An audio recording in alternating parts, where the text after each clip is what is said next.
Hi, it's Mike. In Microsoft Teams, when you're having a meeting, there's some useful options up at the top. If you click on the More and then drop down, you can start recording the meeting. And you'll see here it's grey at the moment, but as soon as it turns to red, it'll start recording and then you'll get a notification. Anyone who's got access to this meeting will have access to the recordings afterwards.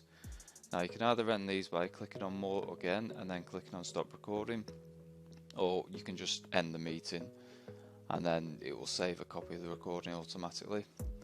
You can take some meeting notes, so if you want to type out anything that's been said within the meeting, and that will save and everybody will have access to that. If you click on meeting info, you can right click and then click copy link and send that to anyone you want, and they will be able to join the meeting with you. And then you also have the option to apply background filters, so if you don't want your background to be displayed, you can put a displayed image behind you.